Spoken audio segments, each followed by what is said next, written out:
আমাদের কোনো মেনটেন নাই। পুলিশ এখন আমরা সামনে এটা সিজ করছে, লয়ে গেছে, কোনো কারে ভাড়া দিতেছে কিছু নাই। আমরা শুধু পুলিশে একটাই কথা বলছি যে যদি এটার মধ্যে কেউ মহিলা থাকে তাহলে এটা দায় কে হইবে। এটা প্রতিনিয়ত দেখতেছে ঘন্টায় ছেলে মেয়ে ঢুকতেছে, প্লাস মদের বোতল পাশের বাড়ি ওই বাড়িতে ফেলাইতেছে, পুরা ক্লাবের কাছে বারবার কমপ্লেন আইতেছে। আমরা বাড়ির মালিকরা আমরা এর আগেও একবার দুর্গাপূজার সময় আমরা জানাইছি, তুমি ভাড়া দাও। আমরা জানতাম না, আমরা যদি ভাড়া দাও, তোমার ভাড়াটিয়ারে কেউ ঠিক করে চলতে, কিন্তু হ্যাঁ কর্ণপাত করছে না। এর রুম বাড়াইয়া এটার হোমস্টে নাম দিয়া অবৈধভাবে এটা ভাড়া চলছে আর কি। এটার কোনো এটা অনলাইন বুকিং কইতাছে, অ্যাকচুয়ালি এটা কি অনলাইন কি রেজিস্টারমেন্ট এটার মতো কিছু নাই। তারপর আমরা পশ্চিম থানার পুলিশের কাছে আমরা ফোন করছি, ছেলে মেয়ের অবস্থা ইচ্ছা তারা আইসে চেক করছে। প্রত্যেকটা রুমের মধ্যে ছেলে মেয়ে অবৈধভাবে, একটা রুমের মধ্যে তো 3টা বাচ্চা মেয়ে।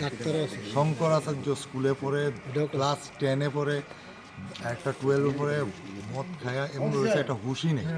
তবুও ঠিক আছে, আমরা জানাইছি, আমরা এলাকাবাসী হিসেবে আমরা পুলিশের হস্তক্ষেপ, পুলিশ দেখছে। এখন পুলিশে 2-3 জনে ধৈর্য লয়ে গেছে, অ্যারেস্ট কোনো কইছে না, কারণ এরা এটা তদন্ত করবো।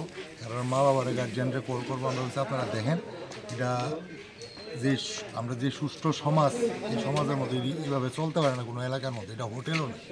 তো প্রতিনিয়ত আমরা দেখতেছি যে এলাকার মধ্যে একটা বাজে প্রভাব পড়তেছে। এর মধ্যে কোনো মেনটেন নাই। পুলিশ এখন আমরা সামনে এটা সিজ করছে, লয়ে গেছে, কোনো কারে ভাড়া দিতেছে কিছু নাই।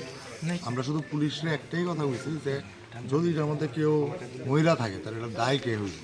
এটা প্রতিনিয়ত দেখতেছে ঘন্টায় ছেলে মেয়ে ঢুকতেছে, প্লাস মদের বোতল পাশের বাড়ি ওই বাড়িতে ফেলাইতেছে, পুরা ক্লাবের কাছে বারবার কমপ্লেন আইতেছে। আমরা বাড়ির মালিকরা আমরা এর আগেও একবার দুর্গাপূজার সময় আমরা জানাইছি, তুমি ভাড়া দাও। আমরা জানতাম না, আমরা যদি ভাড়া দাও, তোমার ভাড়াটিয়ারে কেউ ঠিক করে চলতে, কিন্তু হ্যাঁ কর্ণপাত করছে না। এর রুম বাড়াইয়া এটার হোমস্টে নাম দিয়া অবৈধভাবে এটা ভাড়া চলছে আর কি।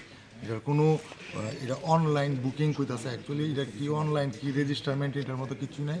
তারপর আমরা পশ্চিম থানার পুলিশের কাছে আমরা ফোন করছি, ছেলে মেয়ের অবস্থা ইচ্ছা তারা আইসে চেক করছে। প্রত্যেকটা রুমের মধ্যে ছেলে মেয়ে অবৈধভাবে, একটা রুমের মধ্যে তো 3টা বাচ্চা মেয়ে।